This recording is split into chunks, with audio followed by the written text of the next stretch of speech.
Que el Señor les bendiga, queridos hermanos, amigos y estudiantes del Seminario Bautista de Teología de El Salvador. Estamos nuevamente aquí en la Semana de la Reforma y hoy con un nuevo tema. Y qué bueno que nos ha acompañado hasta el día de ahora en todos estos programas anteriores que han estado muy interesantes. Y el de ahora pues no se queda atrás. Déjeme, le doy el tema del día de este jueves. El tema es bautistas y protestantes. A lo largo de esta semana, pues ahí hemos tenido diferentes invitados y el día de ahora también tenemos invitados y todos, oiga bien, todos son catedráticos del Colegio Bautista de Teología. Déjenme los menciono y después le doy la oportunidad a cada uno de ellos de poder presentarse. Tenemos al licenciado Carlos Alvarado, como le decía, catedrático del Colegio Bautista de Teología y también es uno de los pastores del Tabernáculo de Ciudad Delgado. Y también tenemos a la licenciada Esther de Hidalgo, que también es catedrática del Colegio Bautista de Teología, y ella forma parte, ella es misionera en el Tabernáculo de Ciudad Arce, donde ahí está el esposo pastoreando como titular. Tenemos también al licenciado Benjamín Portillo, que también es catedrático de nuestro seminario teológico, y él es el pastor titular del tabernáculo ahí en Comalapa. A ellos les damos la más cordial bienvenida. Bienvenidos, mis estimados hermanos. Gracias por aceptar la invitación. Pastor, gracias por invitarnos. Aquí estamos para poder desarrollar este precioso tema en esta linda semana que nuestro seminario lo ha declarado, ¿verdad? La Semana de la Reforma. Hermana Esther. Gracias, buenos días, que el Señor les bendiga, estimados hermanos, amados. Es para nosotros un gusto estar compartiendo con ustedes este programa a través de Radio Bautista, a través del canal 17. Así es que quédense con nosotros, vamos a tener una noche muy bonita. Pastor Benjamín. Muy buenos días, muy buenas tardes, buenas noches, donde usted nos pueda ver por medio de esta transmisión. Gracias por el privilegio que nos conceden de podernos permitir adentrar en la intimidad de sus hogares y también poder tocar este tema tan interesante en la Semana de la Reforma. Estamos acá para poder servir. Gracias. Dentro de los temas que hemos tocado, ya se despejaron muchísimas dudas. Ya hablamos de que la reforma no consiste solamente en Martín Lutero, sino que hubieron precursores y también hubieron mucha gente que habló después. Lo que sí es evidente de que se toma como fecha el 31 de octubre de 1517 y hasta ahora estamos celebrando 504 años. Ok, con el tema de bautistas y protestantes, les lanzo la primera pregunta para que nos vayamos conversando. Y la primera pregunta es, ¿quiénes son los bautistas? Muy bien, los bautistas es un término prácticamente que surgió allá en Inglaterra. Es importante que nosotros tengamos muy claro que ese término se fue desarrollando bajo una línea de la iglesia anglicana de aquel entonces. Estamos hablando del año 1606, 1604 aproximadamente, cuando se inició el desarrollo. Iniciamos con aquel nombre conocido como anabautistas. Y en el transcurrir del caminar se fue atribuyendo como un sobrenombre el cual a los bautistas, llamémosle de aquel entonces, no les parecía. Al transcurrir del tiempo lo fueron prácticamente adoptando. Pero venimos de esa línea. Los primeros, llámese así, ¿verdad?, personas que empezaron a desarrollar fue John Smith, allá en Ámsterdam. Él era inglés que se había trasladado a Ámsterdam porque había sido rechazado en la iglesia anglicana y desde la perspectiva de él no estaba muy de acuerdo con uno de los puntos que en la reforma no le dieron llámese así, solución, el bautismo de infantes. Eso condujo principalmente a él, juntamente con Elwis, a poder empezar a hacer planteamientos. Ellos empezaron a escudriñar las escrituras y se fueron a la iglesia primitiva. ¿Qué decía la iglesia primitiva? Y es ahí donde hubo, allá por 1609, Smith bautizó a 36 personas adultas. Personas las cuales ¿Ya habían sido bautizadas? ya habían sido bautizadas en exactamente, como pequeños.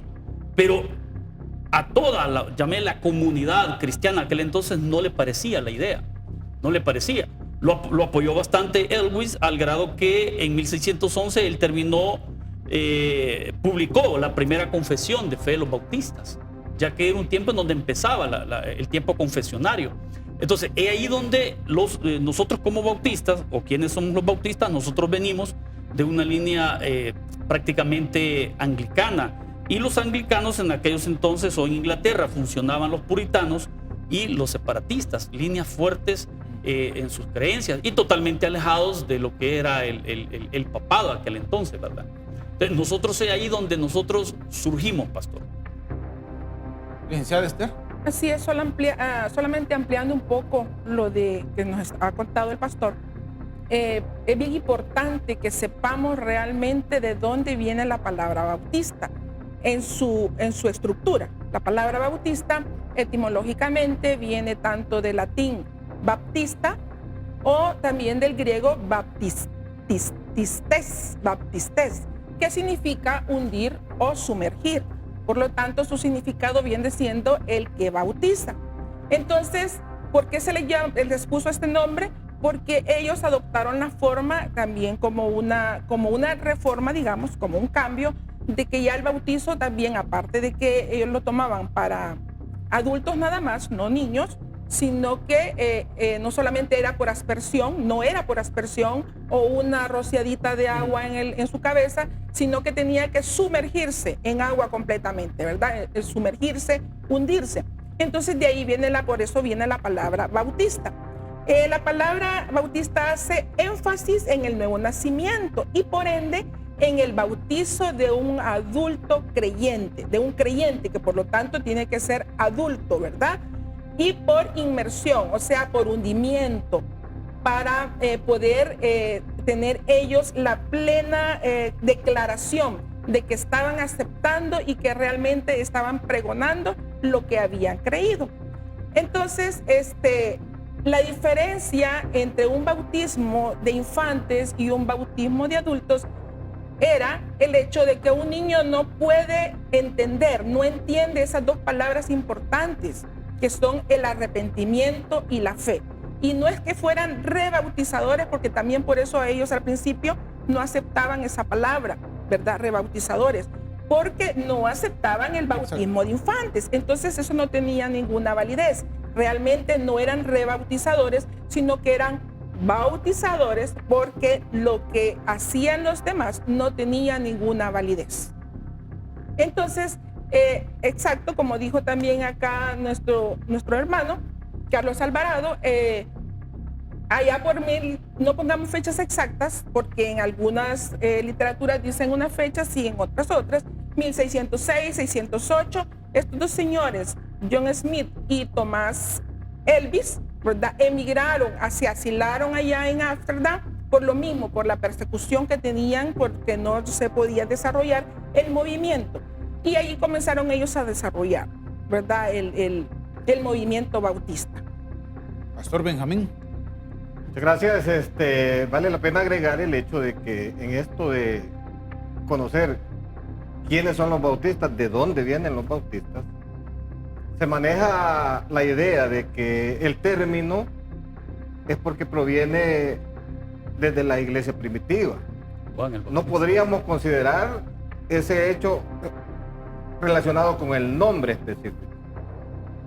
Claro, la iglesia de Cristo surge en aquel momento. Juan el Bautista, lógicamente, fue el precursor del anuncio del reino de Dios. Y a partir de ese momento, pues el bautismo se vino a convertir en un elemento que marca una diferencia notable en lo que era la iglesia primitiva. Si nosotros pensáramos en un origen así, mucha gente tiende a pensar que toda esta historia que se desarrolla desde la iglesia primitiva hasta el tiempo de la Reforma, muchos llegan a considerar incluso que la iglesia como tal no existió. Lógicamente el término bautista no existió desde ese momento.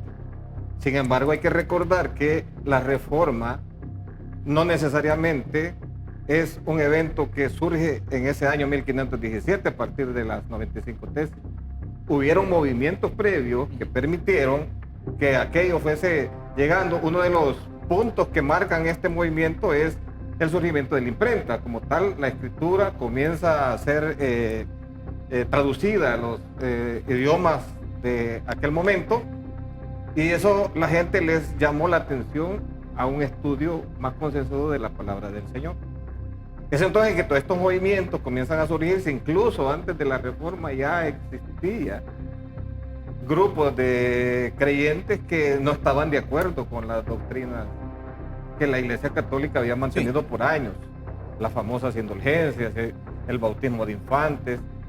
Como consecuencia del estudio de la palabra de Dios, vinieron a surgir estos grupos, y en la zona de Suiza, por ejemplo, uno de los precursores de la Reforma, Ulrico Zwinglio, él ya estaba teniendo problemas también con la Iglesia Católica.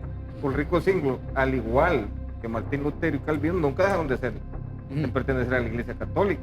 Sin embargo, no estaban de acuerdo con las prácticas que en la Escritura se marcaban como erróneas. Es entonces que se empiezan a separar, empiezan a surgir esos grupos, y tomaron el énfasis específicamente en el bautismo de infantes.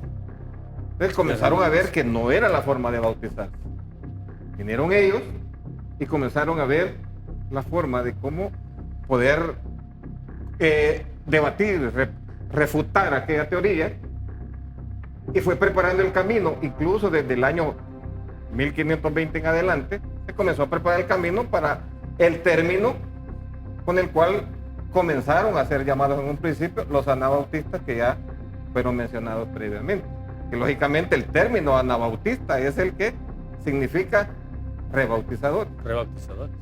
Porque se creía que esa gente había sido bautizada. Lógicamente, pues teológicamente no había ningún conflicto ahí en ese sentido. Era un seudónimo. Era un seudónimo que les decían. De hecho, era una palabra, era un escarnio que hacían de los que no estaban de acuerdo con la doctrina de el bautismo. Así como cuando los aleluyas nos digan a nosotros. Es correcto. Hoy en día. A veces el término evangélico también es tomado bajo un término de ironía, de burla muchas veces. Sí. Ahí comenzó a surgir eso. Y es importante también recalcar, como comentaban acá mis colegas, que nosotros no provenimos de Juan el Bautista, como hay muchos y aún algunas iglesias bautistas que lo mantienen. Correcto. Que nosotros venimos de ellos. No, para nada. Y hay que estar claros qué es el bautismo. Es importante estar muy claros, y el por qué no la aprobación del bautismo de infantes. Primero, la Biblia habla de dos bautismos. Esos dos bautismos es el bautismo en el Espíritu Santo, que nosotros dentro de nuestra línea doctrinal estamos claros que es cuando recibimos a Cristo, por el significado que nos dio la hermana y que así lo establece el Nuevo Testamento. Significa que el Señor está tiñendo nuestra alma, pero eso solamente el convertido lo sabe. Yo no sé si mi hermana es salva, solo ella y Dios lo sabe. Lo puedo notar por sus frutos. Ahora, el bautismo en aguas, ¿por qué tiene que ser bajo la conciencia, la responsabilidad propia de cada uno? Era porque cuando ella tenía la convicción de que Cristo vive en ella, que ha recibido el bautismo del Espíritu Santo, viene la declaración pública. Viene y le quiero decir al mundo, yo soy hijo de Dios. Y por eso Colosenses 2:12 nos dice, ¿verdad? Sepultados en Él, resucitados a una nueva vida en Él. Entonces, ese es en sí el significado del bautismo. Pero ese bautismo es una manifestación pública de que Cristo vive en mí, que me ha arrepentido y que he puesto mi fe, que el Espíritu Santo ha desarrollado en mí, le he puesto en Jesucristo. Esa parte que le estoy mencionando es lo que se había perdido en esos tiempos de los años 1500 en la Reforma, porque era un punto que ni Martín Lutero ni ninguno de los otros quiso prácticamente darle solución por tanto apogeo que ellos tuvieron, tanta situación social, política, las guerras que se vinieron entre las comunidades. Bueno, llegaron nuestros antepasados bautistas, anabautistas y bautistas, llegaron a ser directamente atacados, pues, tanto por los católicos como por aquellos que se hacían llamar protestantes en aquellos entonces. Entonces, fuimos nombrados de esa manera porque volvíamos a bautizar en aquellos entonces. Pero decidimos adaptarlo, tomarlo y decir, ok, así nos vamos a llamar, porque ya se volvió bien común. Es como ahora, vos sos del Taber. Y todo el mundo dice, Taber. O sea, no nos dicen que somos bautistas, no, nos dicen Taber, porque esa es como la marca, ¿va? bien establecida. Así era en aquel entonces. Estos se están rebautizando, entonces estos son anabautistas. Y bien, algo bien curioso, sí. Perdón, que hay que tomar en cuenta también, algo bien curioso es, como estaba diciendo aquí el licenciado, que al principio los bautistas se negaron a aceptar ese sobrenombre. Correcto. Porque lo tomaban como un escarnio, una ofensa, ¿verdad? Pero cuando ellos ya fueron madurando, que fueron estudiando la palabra y fueron analizando todo, reflexionando y maduraron, ¿verdad? En el pensamiento, entonces lo recibieron como realmente debería de ser, porque entendieron realmente su significado. Pero ¿por qué rechazaban esto? Porque era como una ofensa. Porque aparte de que les estaban diciendo rebautizadores, ya cuando también se viene a la mente el hecho de que en el año aproximadamente 1534-1535, los anabautistas que promulgaban sobre todo el pacifismo, ¿verdad? Que las personas que seguían a Cristo tenían que demostrar realmente lo que Cristo les había enseñado allá en el Sermón del Monte, Mateo 5, 6 y 7. Entonces, decían que tenían que ser pacifistas, entre otras cosas, ¿verdad? Entonces, cuando ellos hicieron una revuelta allá en la ciudad de Münster, me parece que así se pronuncia, en la ciudad de Münster, y tomaron la ciudad, ¿verdad? Entonces, pues la gente prácticamente vio que no estaban siguiendo los lineamientos que ellos mismos se habían planteado. Pero lo peor del caso fue que después nuevamente los católicos entraron a la ciudad y barrieron prácticamente, voy a utilizar esa palabra, con los anabautistas, mataron a muchos y a sus líderes principales los metieron en una jaula y los colgaron de la torre más alta de la catedral o iglesia de Lambert, ¿verdad? Entonces, debido a todo eso que ya traía la historia de los anabautistas, los bautistas, cuando ya comenzaron a surgir ya en los años 1608 y todo, y en ese periodo de tiempo, no querían ser llamados así, porque recordaban al tiempo anterior, ¿verdad? Voy a hacer una pregunta, de dos preguntas, voy a formular una. Por el tiempo. ¿Los bautistas participaron? La pregunta es esa, sería, ¿los bautistas participaron en la reforma? Y si lo hicieron, ¿por qué lo hicieron? ¿Por qué? ¿A qué entraron a la reforma? No, los bautistas no participaron en la reforma. No. Los bautistas, podemos decir, fueron un resultado a través del tiempo. Ellos no participaron.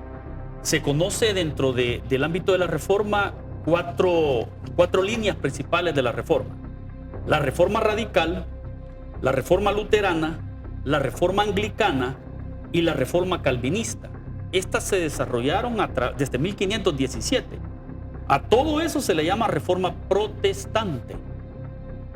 Y estas cuatro se dieron en diferentes países, Alemania, Suiza, Francia, Inglaterra, etcétera, etcétera.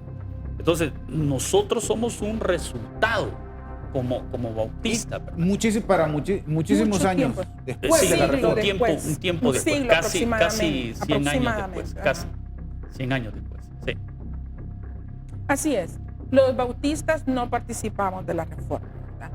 Y como decíamos, venimos surgiendo hasta aproximadamente el 1608, 6, 5, ¿verdad? Casi un siglo después. Así es que no fuimos participantes de la reforma, pero como ya lo dijo el licenciado Alvarado, sí somos un resultado, ¿verdad? Porque salimos prácticamente ya de la rama de la iglesia anglicana, que ya no tenía nada que ver ya con el movimiento reformista de 1517 en adelante. Pastor Benjamín, me responde esa pregunta, pero le voy a añadir otra. Correcto. Eso. Correcto. ¿Y entonces quiénes son los protestantes? Es correcto. Hay que agregar un punto interesante aquí. Cuando los bautistas no fueron Estamos parte de la claros que reforma, no y lo que participaron. fue resultado, hubo algo interesante que se empezó a dar en los grupos que empezaron a, por ejemplo, de esa separación de la iglesia anglicana en su momento, cuando surgen los puritanos y los separatistas. Ellos tenían una característica bien importante, y era que eran tremendos evangelizadores.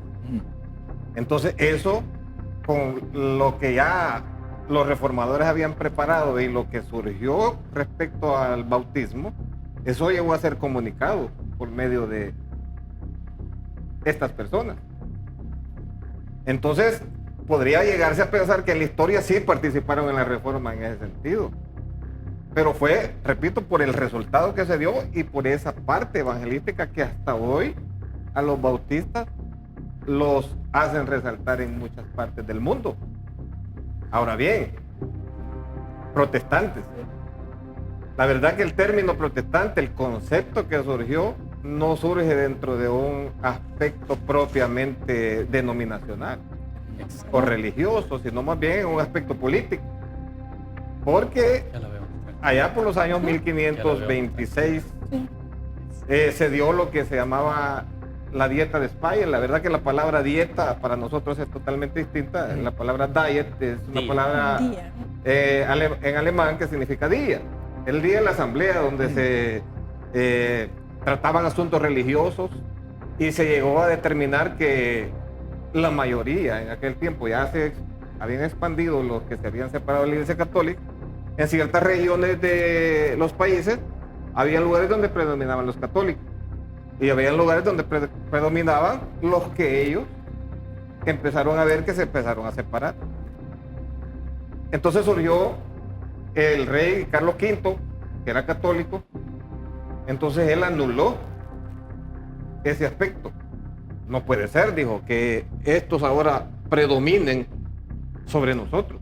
Voy a anular eso. Entonces protestaron todos los gobernantes, protestaron todos los líderes de las comunidades, y a partir de ese momento le empezaron a llamar protestantes a ellos y a todo aquel que se empezó a separar de la Iglesia Católica. Eso ha predominado a lo largo del tiempo para llegar a ese punto donde puedes decir, en realidad no somos protestantes en ese sentido. Pero queda claro que nosotros, hablando el tabernáculo, no somos protestantes. Correcto, no Eso somos está- protestantes. Esto está más que claro, no somos protestantes, a pesar de que muchos Así los consideran. los consideran, porque lo que usted decía, Pastor Benjamín, todo aquel que se separaba, ¿verdad? Pero Todo el no- que se separa es le que- llaman así. No Exactamente. importa si es testigo de Jehová o sea de otra denominación, le llaman protestante. El dominio religioso, político que manejaba la Iglesia Católica en aquel entonces era fuerte. Sí. Prácticamente era un imperio religioso, podemos llamarle.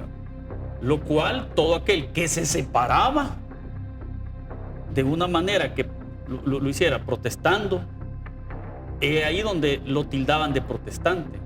Y ahí donde surgen esas cuatro que les mencionaba. Esas cuatro líneas, la parte radical, la parte luterana, anglicana y la parte calvinista. Entonces, a todos ellos, por el hecho de haber protestado en determinado momento de una u otra forma, a ellos se les llamó protestantes, y a todo ese conglomerado se le llamó la Reforma Protestante.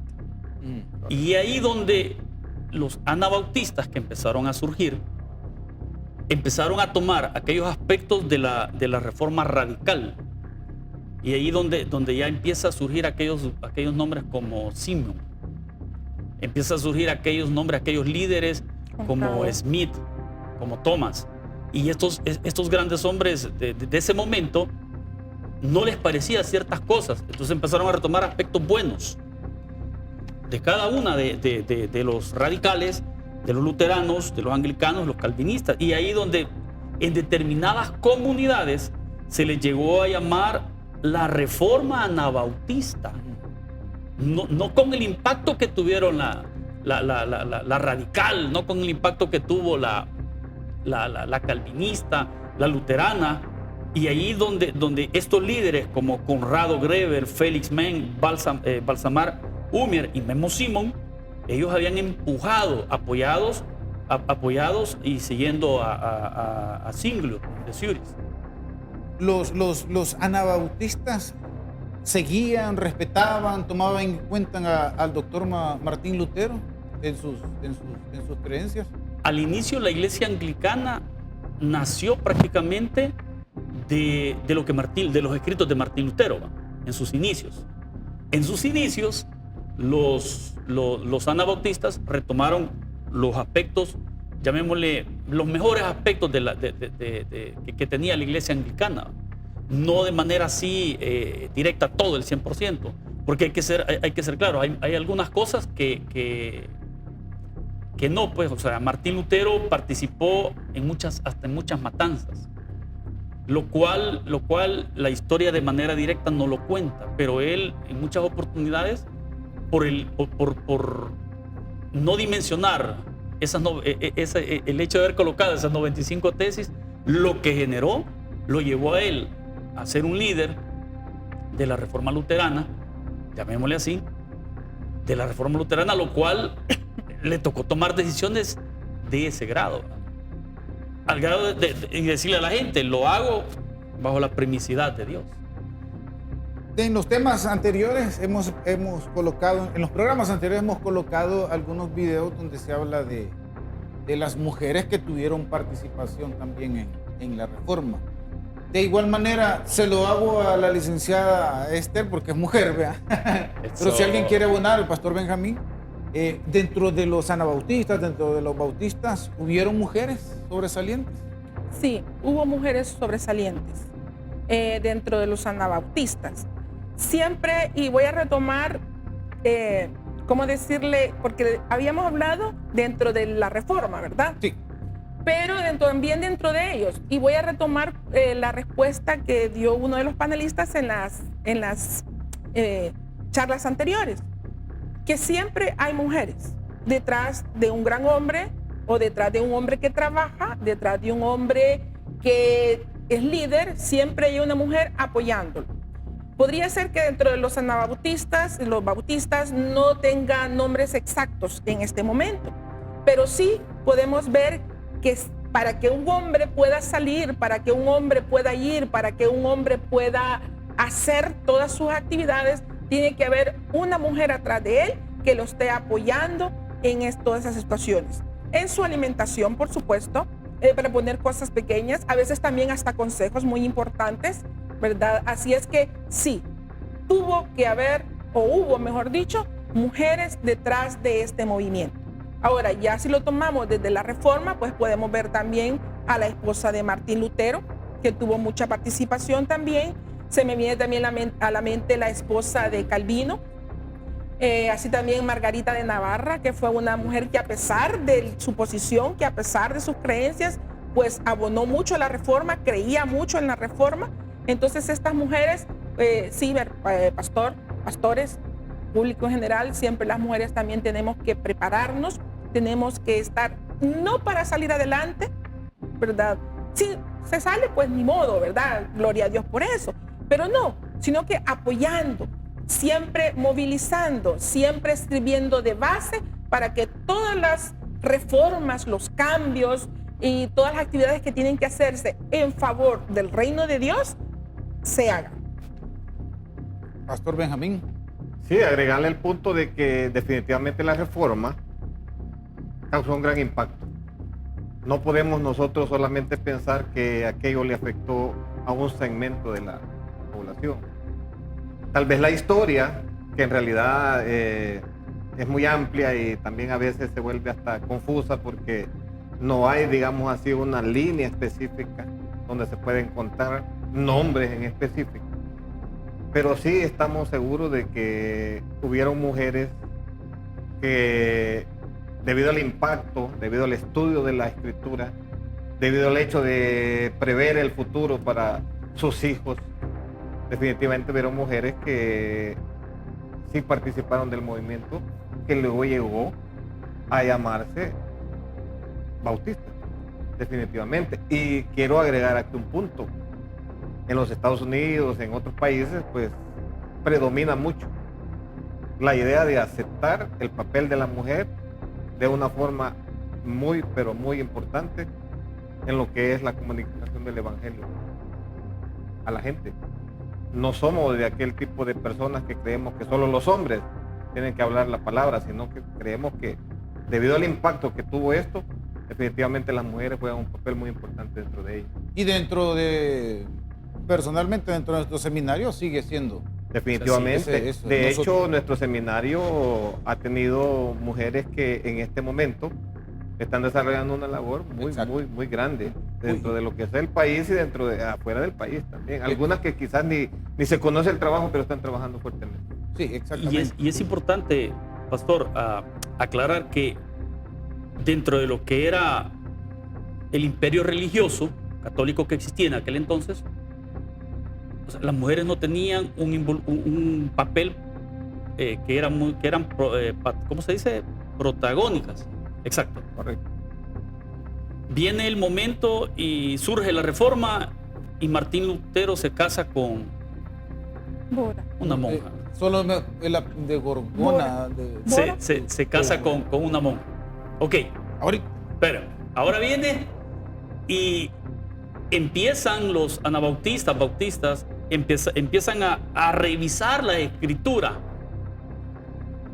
y se dan cuenta de que lo que mencionan acá mis colegas, que las mujeres tenían un papel protagónico. Recuérdese que en aquel entonces la población existente, o sea, escuchaba la prédica en un idioma que no entendían, pero les exigían cumplir. Les exigían cumplir lo que escuchaban a pesar de que no lo entendieran. Entonces al final en las traducciones, ya digámoslo así, lo que traducían los clérigos de aquel entonces era algo totalmente aparte. Entonces vienen los anabautistas tomando esos aspectos buenos de la Reforma y le dan el papel que le corresponde a las mujeres. Bien, gracias. Esta es la primera parte. Seguimos, vamos a ir a una pequeña pausa. Ustedes sigan en sintonía, todavía tenemos otras 2 preguntas importantes dentro de la discusión. Así que la invitación es que sigan en sintonía de nuestros medios de comunicación. Ya regresamos.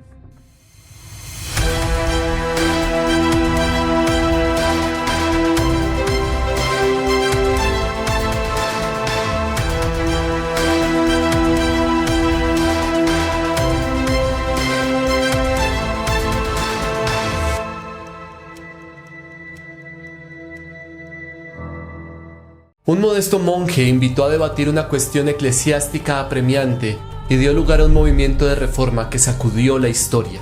¿Qué era lo que denunciaba este monje? ¿Qué era lo que estaba mal con la iglesia institucional? ¿Por qué los postulados de la denuncia de este clérigo resultaron ser tan atractivos para tantas personas? En algún momento del 31 de octubre de 1517, en la víspera de la fiesta de Todos los Santos, Martín Lutero, de 33 años de edad, colocó o envió a alguien a colocar unas tesis en la puerta de la iglesia del castillo de Wittenberg. La puerta funcionaba como un tablón de anuncios para diversos asuntos académicos y eclesiásticos.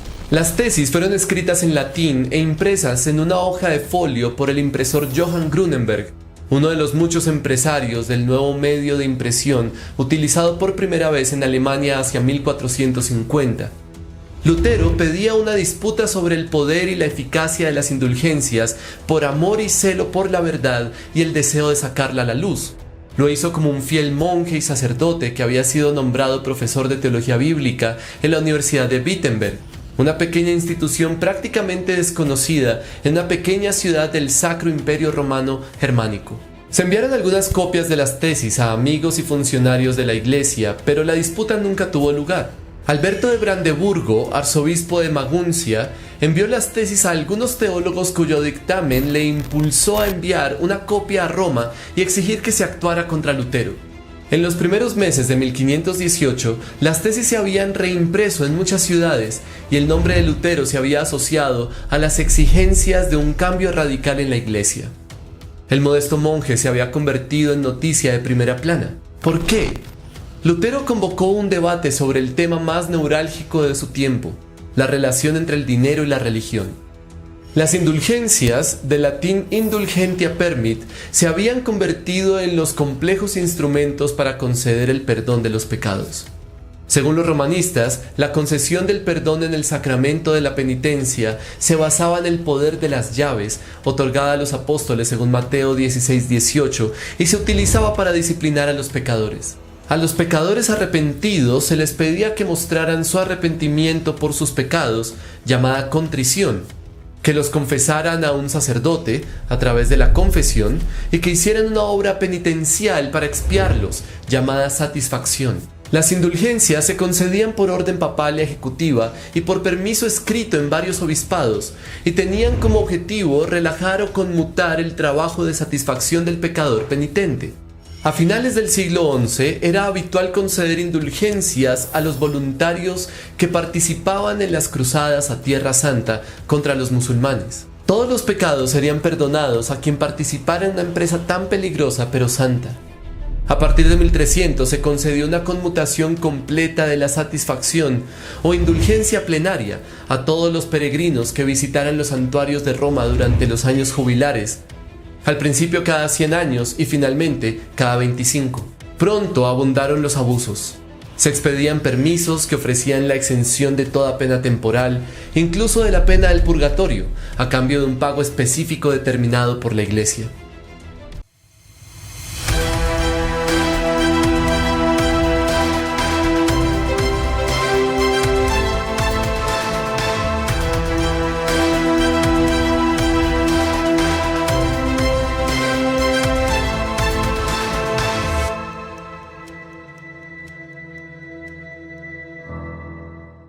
Gracias por seguir en sintonía de esta transmisión en la Semana de la Reforma, hoy con el tema Bautistas y Protestantes. Si usted tiene preguntas que hacernos, puede anotarlas en nuestra transmisión en vivo por Facebook o por YouTube, y nosotros en los próximos programas vamos a estar contestándolas. Seguimos con las preguntas principales acerca del programa. Nos quedan dos preguntitas. La siguiente pregunta para generar la discusión, mis estimados, es: ¿cuáles son las doctrinas que los bautistas retomaron de la Reforma? Muy bien. Se dio una relación anabautista-bautista en aquel entonces, llamémosle así, en donde los anabautistas habían establecido tres principios. Número uno, la iglesia voluntaria. Número dos, la separación de iglesia-estado. Número tres, la libertad religiosa. A esos tres principios, a través del tiempo y por la necesidad de las confesiones de fe, le surgieron en el camino 4 más. Entonces llegamos a 7 principios. En el transcurrir del tiempo se le fueron agregando, llegamos a 15 principios. No fue hasta ya 1689 en donde existió la confesión de fe bautista, esto por la parte de los bautistas particulares, y ellos colocaron 32 principios bautistas. Esos 32 principios bautistas tenía, por decirle algo, número uno, las Santas Escrituras, Dios y la Santa Trinidad, número dos, el decreto eterno, la creación, la providencia.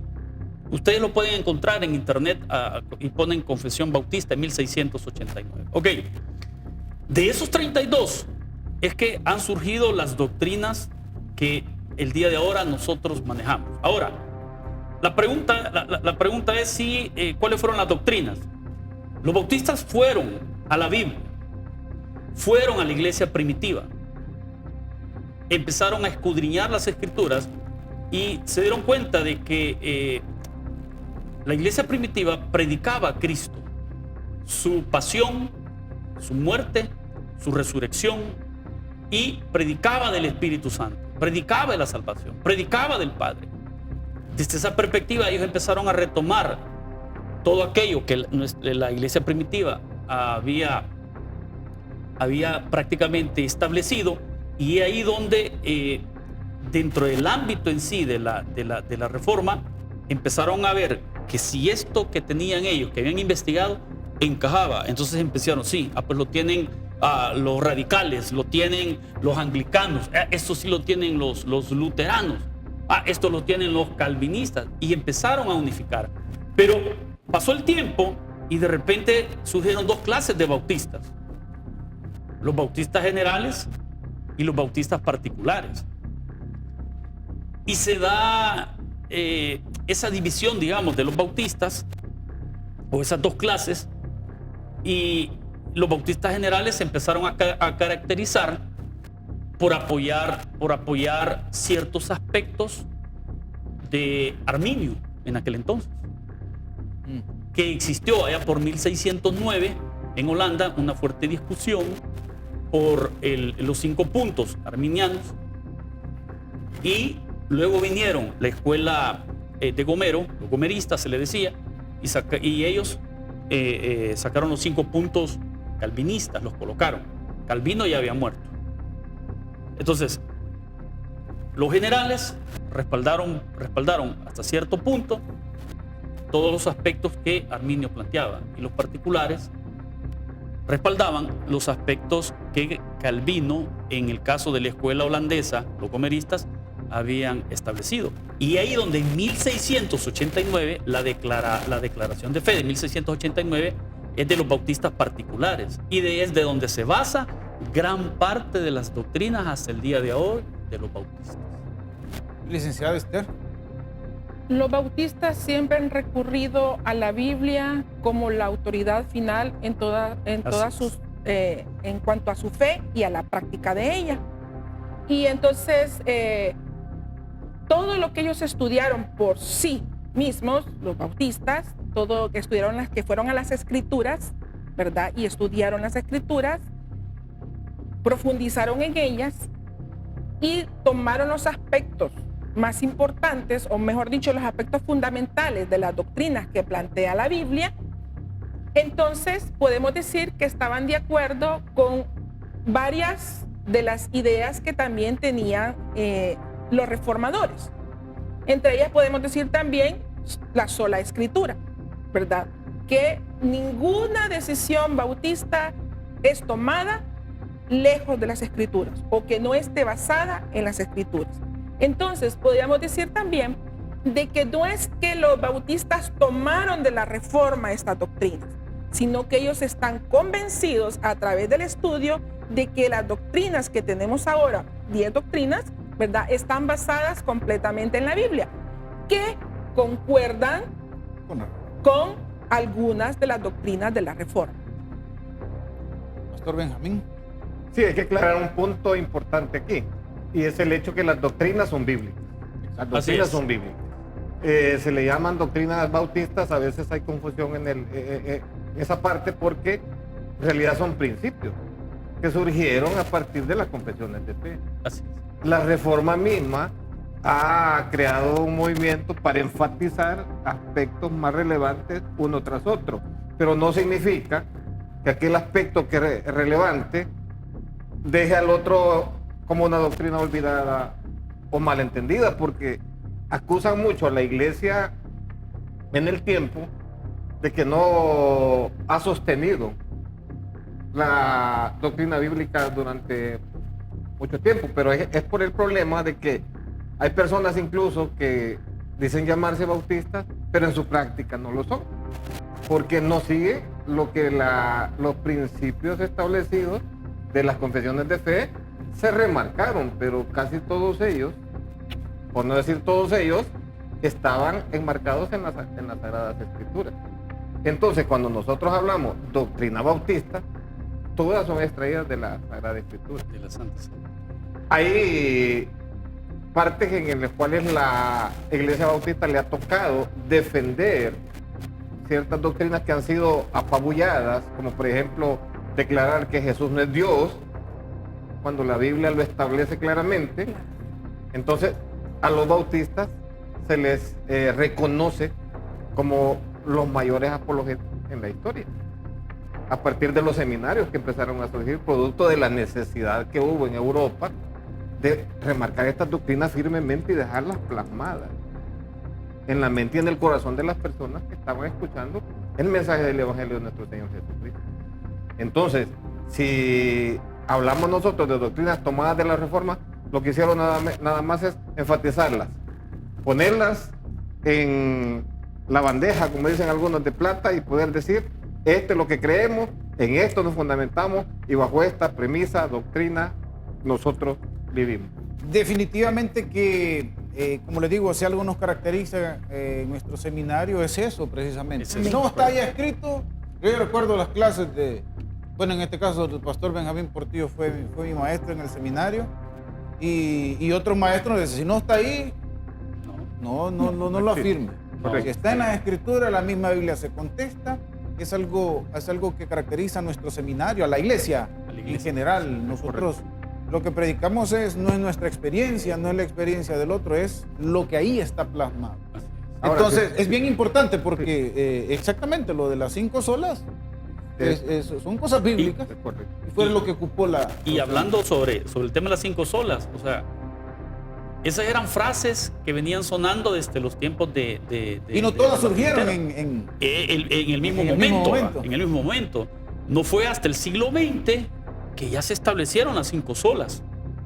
Ahora, ¿quiénes lo hicieron? ¿Quiénes lo establecieron en sí? Los bautistas. Los bautistas decidieron: ok, estas son frases que han regido prácticamente, han sido como esos ejes transversales que se han manejado en la iglesia a través de los tiempos. Ahora, ¿por qué surgió los tiempos confesionarios? ¿Por qué surgió el tema de las doctrinas? ¿Por qué surgió el hecho de que las iglesias protestantes, las iglesias anglicanas, etcétera, tuvieran que plantearse firmemente en qué creían? Todo tuvo que ver por el tema de la Contrarreforma de 1545, lo que se le conoció como el Concilio de Trento. Una Contrarreforma que en ese concilio no fue de un año, fueron muchos años. Unos dicen 10, otros 15, otros dicen que tardaron casi 25. Ellos en la Contrarreforma crearon órdenes religiosas, la campaña de los jesuitas por Ignacio de Loyola, las carmelitas, las santas Teresas de Jesús, la Inquisición, le dieron más fuerza a la Inquisición. Ya le pusieron santa. Establecieron los principios, ya le pusieron Santa Inquisición. Le establecieron principios en donde validaban la salvación por las obras, el culto a las imágenes, a la Virgen. Se estableció en ese concilio para poder contrarrestar la Reforma. Y por eso nuestras declaraciones de fe. Y los bautistas fueron en ese entonces a la iglesia primitiva, fueron a la Biblia a escudriñarla para poder también hacer esas declaraciones de fe que a la gente le iluminara la mente, porque estos aspectos fueron duros. Los jesuitas, por ejemplo, hay un libro muy interesante que se llama La parte oscura de los jesuitas, ¿verdad? Cómo ellos han ido a transcurrir del tiempo haciendo la labor del Papa Negro, liderados por él, y iban haciendo unas cosas donde iban matando. Ahí es donde surgen las guerras religiosas. Entonces, todo eso llevó a que se organizaran, se establecieran como organizaciones que no se respaldaban con el Estado, porque el Estado estaba viciado. Y eso lo establecía fuertemente esta Contrarreforma, el hecho de las primicias del Papa, de llamarlo a él santo, de tenerlo a él como el vicario de Cristo, el vicario de Dios, una palabra que solo le corresponde a nuestro Señor y Salvador. ¿Va? La validez de los sacramentos, como ellos los validaron, los establecieron. Esos fueron los principios de esta Contrarreforma y las jerarquías eclesiásticas, donde no había permisidad para un pastor. Entonces, en base a esta reforma que inició en 1545, esta Contrarreforma, el Concilio de Trento, empezaron a surgir lo que ahora nosotros tenemos como las doctrinas de la Reforma, que muchas de ellas las retomamos y las empezamos a establecer en nuestras confesiones de fe. Pastor, ¿iba a decir algo, Pastor Benjamín? Sí, lo que quería agregar en la parte esta, cuando usted me hacía la pregunta sobre el hecho de las doctrinas que se retoman, como ya definimos que nosotros no somos protestantes, eso está bien clarísimo, los bautistas no nos declaramos protestantes. Cuando un bautista en su conducta cristiana encuentra que aquella práctica no está dentro de la Biblia, simple y sencillamente no la acepta. Entonces, por no aceptarla, le llaman protestante. Si a mí alguien me dice que Jesús no es Dios y yo le compruebo con la Biblia que sí es Dios y me llama protestante, que me llame. Sí. Pero no, yo no estoy protestando por nada, como el mismo Lutero dijo cuando lo pusieron contra la pared los líderes de la iglesia. Con todos los libros enfrente. Dijo, bueno, dijo, yo estoy amparado bajo la Sagrada Escritura. Así es. Si esta escritura misma me refuta lo que usted me está diciendo, entonces yo me retracto. Pero si no me lo convencen con la escritura, entonces yo no lo acepto, no me retractaré. Y por eso es que le llamaron luego protestante. Exacto. La contrarreforma no es bíblica No. por ningún lado. Solo fue algo que contrarrestó una la reforma. necesidad inmediata que surge. Una necesidad exactamente inmediata para poder contrarrestar. Y que eran, debo entenderlo así, o me corrigen, eran órdenes que las iglesias católicas tenían que acatar. Correcto. Exacto. Que llevaron a las guerras religiosas. Las cruzadas mismas habían preparado el terreno para ese tipo de contrarreforma. Ya había eventos previos cuando la Iglesia Católica decía querer defender los lugares santos, y la verdad que lo que hicieron fue simplemente tratar de eliminar a los que ellos consideraban sus enemigos, porque no pensaban igual. Cuestiones políticas, cuestiones económicas, cuestiones sociales. ¿Cuándo surge la contrarreforma? 1545, en el Concilio de Trento. Y de ahí para allá empezaron desde la parte interna, se metieron en estas comunidades protestantes, llamémosle, se empezaron a meter y empezaron a destruir, a quererlas destruir desde el interior. El detalle es que entre más querían destruirlas, más crecían. Entonces les empezó a suceder lo que pasó en los inicios de la iglesia primitiva. Exactamente. Que entre más los querían destruir, más crecían. Y así pasaron en la iglesia primitiva casi 300, 400 años. Así sucedió con la contrarreforma.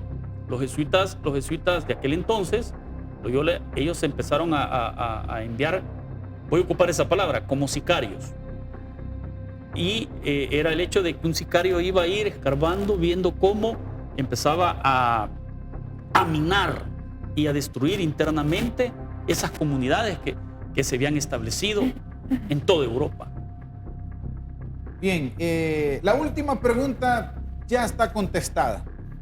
La última pregunta, la pregunta que tenemos es, ¿somos protestantes los bautistas? Pues ya fue contestada, pero ¿algún argumento para finalizar este segundo segmento? Nosotros como bautistas no somos protestantes. Nosotros somos un resultado de esas líneas que surgieron en diferentes países de lo que es la reforma protestante. Y como protestantes directamente se le llamó, como nos compartía el pastor, en la dieta de Spira, allá entre 1526 y 1529. Pero nosotros empezamos a surgir casi 100 años más adelante, promedio. ¿Y qué hicimos? Retomar lo bueno de todas estas líneas de la reforma protestante. Pero sí, nosotros como bautistas nunca nos hemos considerado a través de la historia como protestantes. Licenciada.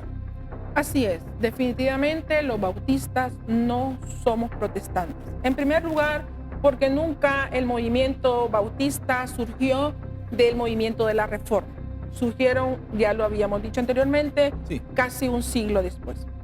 Y propiamente, recalcando nada más en eso, estrictamente la palabra protestante se originó en 1529, cuando el emperador o rey Carlos V anuló el primer edicto o la primera dieta de Espira de 1526, en el cual había cedido en ciertos puntos, como por ejemplo en la territorialidad, algo así se dice. ¿Qué es esto? Quería decir de que la región, una región dada, un pueblo, una ciudad dada, en el cual la mayoría fuera católica o su gobernante fuera católico, entonces esa ciudad iba a ser católica. En otra región donde la mayoría del pueblo o su gobernante fuese luterano, digamos, pues esa ciudad iba a ser luterana. Entonces, eso se había dado en la dieta de Espira de 1526. Luego, este señor Carlos V, que no le convenía definitivamente esa situación, en 1529 anuló esa dieta. Entonces, no solamente iba a rebatir eso que se había planteado, sino que también la sentencia contra Martín Lutero iba a seguir, iba a tener que efectuarse. ¿Cuál era? Él había sido declarado un hereje allá desde el edicto de Worms, antes de la dieta de Espira, antes de 1526. Entonces él tenía que cumplirse la sentencia de Lutero. Quiere decir que con ese edicto no solamente se estaba retractando en cuanto a la territorialidad, sino que también tenían que seguir adelante con que Lutero tenía que ser muerto, ¿verdad? Porque había sido declarado hereje. Así es que propiamente en ese 1529, cuando hace esto este rey Carlos V, fue cuando vinieron los príncipes, ¿verdad? De los gobernantes de las diferentes ciudades y protestaron contra esto, ¿verdad? Y también redactaron pues un escrito. Ahí fue donde a todas estas personas se les llamó protestantes. Y luego, como ya nos había mencionado aquí el pastor Benjamín, que también a todo aquel que se separaba de la Iglesia Católica, ya sea para una corriente luterana, calvinista, anglicana, etcétera, a todos ellos se les llamaba protestantes. Bien, muchísimas gracias por el tiempo. Vamos a ir a otra pausa para después entrar al segmento de las preguntas que nos han hecho dentro de nuestros medios de comunicación. Yo le pido que no se despegue. Está muy interesante. Está claro que nosotros, los bautistas, el tabernáculo, nuestro seminario, no es protestante. Siga en sintonía de nuestros medios de comunicación. Ya regresamos.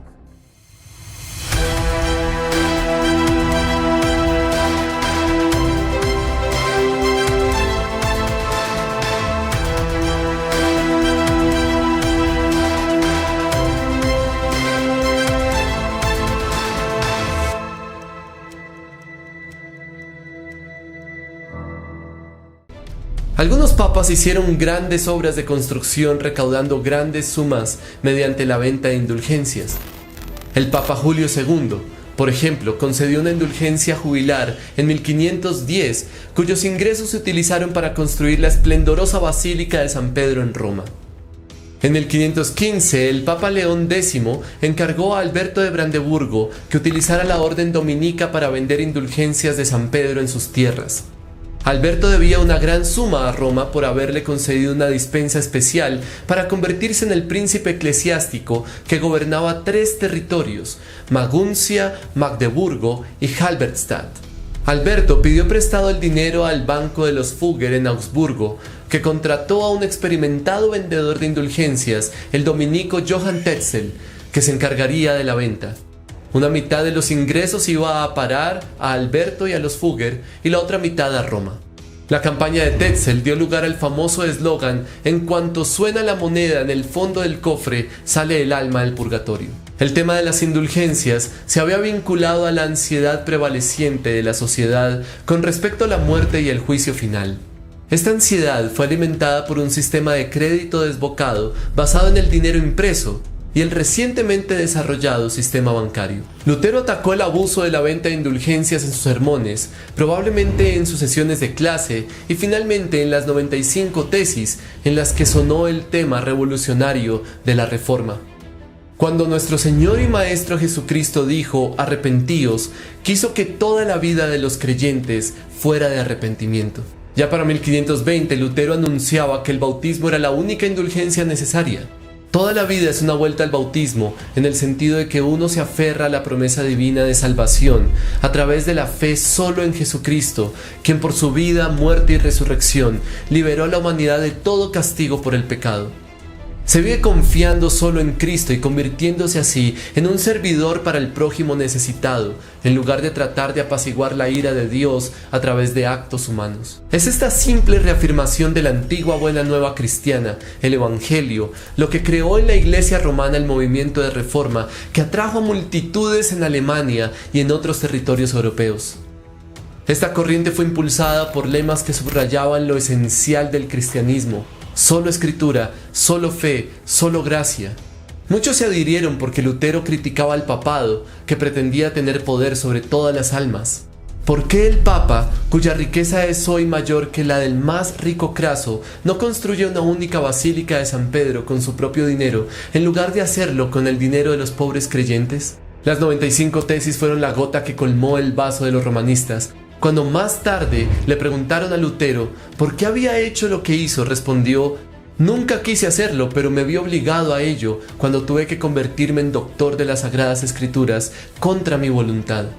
Aunque condenado por la Iglesia y el Estado, Lutero sobrevivió a los intentos de quemarlo como hereje. En retrospectiva, las tesis de Lutero sembraron las semillas de un diálogo sobre lo que es esencial para la unidad cristiana, en el intervalo entre la primera y la segunda venida de Cristo. Ese diálogo dará sus frutos mientras se luche, como lo hizo Lutero, con la distinción adecuada entre el poder de la palabra de Dios y el poder del pecado humano.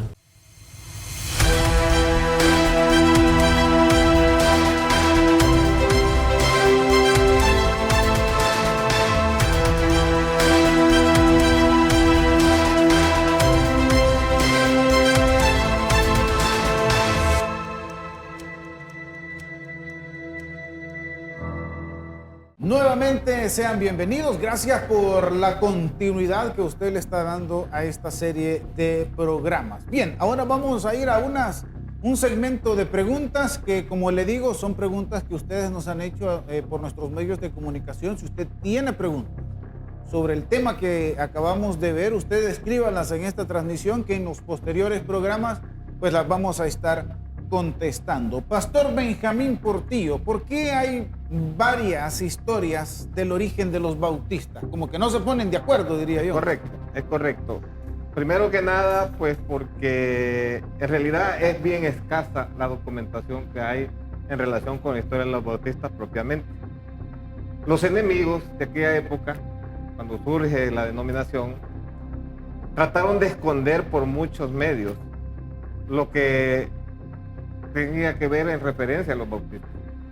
Los bautistas mismos, como ya los colegas han mencionado anteriormente, pues no querían ser llamados así, incluso fueron perseguidos, ellos tuvieron que esconderse. Entonces eso se prestó a que hubiera muchas conjeturas acerca de la verdadera historia de cada uno de ellos. A veces incluso hay historias que los enemigos crearon para denigrar a los mismos bautistas, y eso permite que haya diferentes historias, como por ejemplo que la iglesia bautista surge desde Juan el Bautista. Hay personas que le preguntan: ¿y usted por qué se llama Bautista? Ah, porque Juan era el Bautista, cosa que los enemigos, para denigrar, para manchar lo que los bautistas estaban haciendo, hacían. Entonces, producto de esto es que surgieron diferentes, y por eso no se ponen de acuerdo cuál es el verdadero origen de la denominación bautista. Prácticamente el detalle radica que ¿por qué tanta historia? Es la pregunta, tanta historia escrita y como que no nos ponemos de acuerdo. Correcto. Recuerden que fueron diferentes comunidades en un momento extremo que se estaba viviendo de una contrarreforma que los estaba matando. Entonces empezaron a surgir todas estas comunidades, principalmente Inglaterra, Holanda, y se empezaron a extender. Y en esa extensión llega el punto hasta que llegaron aquí al continente americano. Entonces, hay que ver la línea del tiempo y en base a la línea del tiempo ubicar la historia. Porque la historia, en el caso de lo que estamos hablando ahorita acá, es precisamente en Europa. Pero los bautistas tenían una de las características las cuales no tenían las otras, llámese así, líneas surgidas. Era el hecho de que se volvieron ganadores de alma e evangelizadores. Entonces, y como también era el hábito de ir a la palabra, de escudriñar, y si la Biblia lo dice y era lo que se compartía, se vivía. Entonces cada una de las regiones, en España, en África y así en todo el continente europeo, empezaron a escribirse las historias. Entonces recopilar todas esas historias es bien complejo. Ya no digamos acá en América, lo que sucedió en los años 1700 en Estados Unidos, pues la división del norte, el sur, etcétera, etcétera. Aquí en Centroamérica, los que vinieron a evangelizar en el año 1870, 1900 promedio, estamos hablando que fueron bautistas del sur y establecieron por uno de sus principios, que hasta ahorita lo mantenemos, y nosotros como Taber lo vivimos, establecieron la misión centroamericana. Pero la misión centroamericana tiene sus raíces en los bautistas. Entonces, cada una va surgiendo. Importante es, considero, en mi opinión, para quien nos hizo esa pregunta, es el hecho de ver la línea del tiempo en base a la historia que se van dando en esa línea. Sí, y también podemos tomar ejemplo que así como en los evangelios podemos ver los diferentes planteamientos que cada uno de los escritores de ellos han hecho sobre la misma historia, ¿verdad? No que sea diferente, pero el planteamiento es distinto. También, como recapitulando lo que dijo el licenciado Alvarado, el hecho de que, por ejemplo, se dice de que los primeros bautistas surgieron en Inglaterra, ¿verdad? Que ahí comenzaron a bautizar. También se dice que allá en Suiza, con estos que emigraron. Entonces, no es que cuál de las dos cosas sea, o de los dos eventos sea realmente el verdadero, no. Se dieron en distintos momentos, pero cada escritor, digamos, hizo su narración dependiendo en el contexto en el que estaba, ¿verdad? En el contexto que vivió. Entonces, no es que esto sea verdad y esto sea mentira, ¿verdad? Sino que simple y sencillamente, sí, los sucesos se dieron en distintos momentos o quizás hasta simultáneamente, ¿verdad? Pero esta persona escribió sobre este suceso allá en Inglaterra y otra persona escribió sobre este suceso allá en Suiza. Entonces, recapitulando también lo que dice el licenciado Alvarado, es que tenemos que tomar en cuenta las líneas de tiempo, ¿verdad? Y podría ser también que en forma simultánea, se hayan dado muchos de estos sucesos.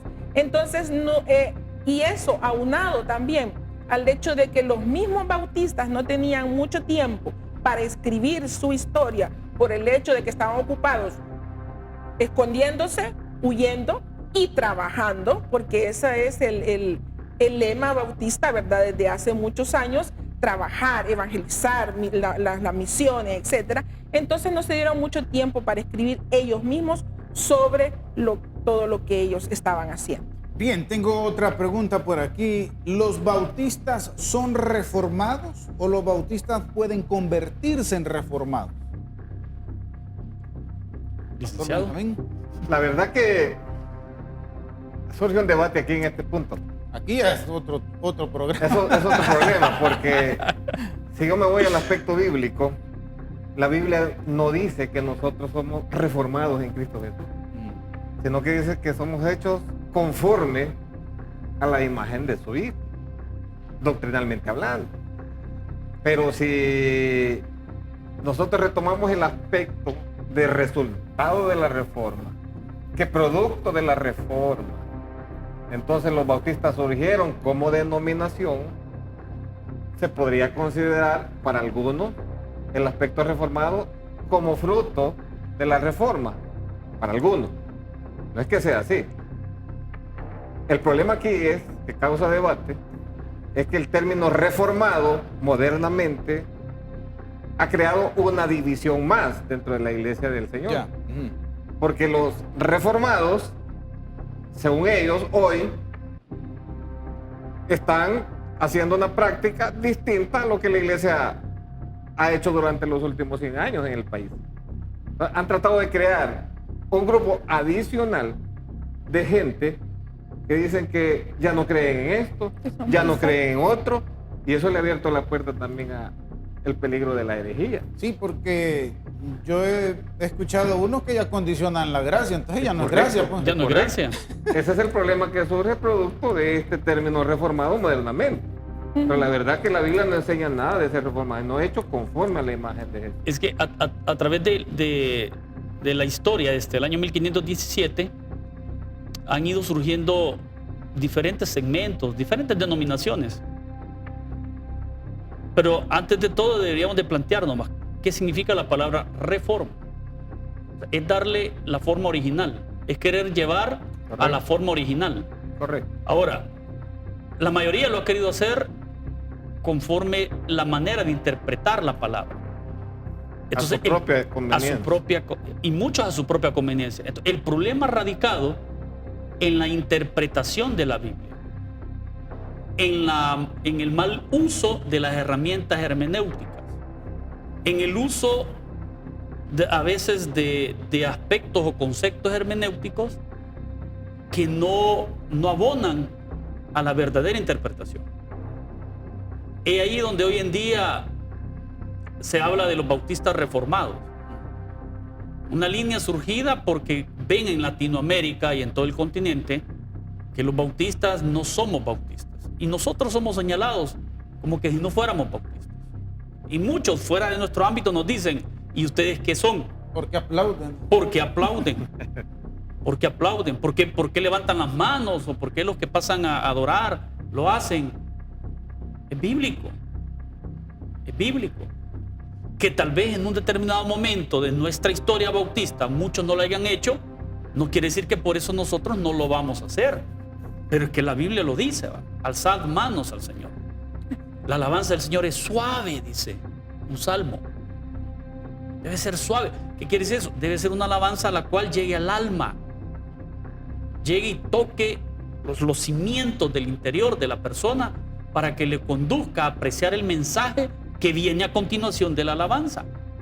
Entonces, el término reformado es un término utilizado prácticamente hoy en día, considero, esta es una opinión muy personal, para beneficio propio de alguna organización o una iglesia que se haya levantado. Correcto. O que tal vez me enojé con y me salgo y ahora me voy a unir a esta línea reformada. Claro. Aquí en el país tenemos gente. Sí. Aquí mismo. Ha hecho ese comentario, aquí mismo. Aquí mismo ha pasado. Entonces es muy importante, la persona que nos hizo esa pregunta que tenga muy claro, dar reforma o la palabra reforma es llevar, conducir a darle forma a algo. Nuestro pastor Junior predicaba, volvamos a nuestro modelo original hace unas semanas atrás. Muy interesante. Volvamos a nuestro modelo original. Muy, muy interesante. Allá el libro de los Hechos nos dice, cuando estaba Esteban, que Dios le dijo a Moisés, hazlo conforme el modelo que ves. Esas dos frases nos deben de llevar a nosotros a estar claros de que nosotros no nos podemos salir del lineamiento bíblico. No nos podemos salir. Y eso nos manda a aplicar correctamente las reglas de interpretación bíblica. Bien, una pregunta solo, ¿sí o no, licenciada? ¿Los bautistas fueron perseguidos? Sí, claro que sí, fueron perseguidos. Y bien, de ahí todo lo que hemos hablado, que no han podido escribir sobre ellos mismos. Pastor Benjamín Portillo, solo deme el nombre, por el tiempo estoy haciendo de esta manera. ¿Existe alguien que podemos llamar el fundador de los bautistas? ¿Podemos mencionar un nombre? No, no hay un fundador. Uno en específico. No hay un fundador. Solo hay precursores de un movimiento, pero no hay ningún fundador. Exactamente. Ahora sí se pusieron de acuerdo esos precursores. Juan Smith Thomas Elvis. Simon, otro. Pero Ay. prácticamente ellos se pusieron de acuerdo, pero determinar que hubo uno, el que trajo Como fundador de los bautistas. como fundador de los bautistas. No, no. De hecho, hasta la fecha no se Esta acepta. pregunta, esta pregunta que voy a hacer no es del tema, pero nos la hicieron por medio de nuestra transmisión en vivo el día martes. Y Pastor Alvarado, si Martín Lutero regresó a la Iglesia Católica, ¿cómo queda todo por lo que él estaba trabajando? O lo que estaba inconforme. Ok. La persona, Porque lo hablábamos en ese programa que por lo que él protestó, por lo que él estaba, lo sigue haciendo hasta en la actualidad, incluso la Iglesia Católica. Sí. Sí, ok. ¿Cómo queda? Bueno, Martín Lutero tenía, desde la perspectiva y el análisis que yo he hecho a los escritos que le han surgido, Martín Lutero nunca quiso de manera directa salir de la Iglesia Católica. Él quiso reformarla, o sea, alinearla al modelo original, conducirla.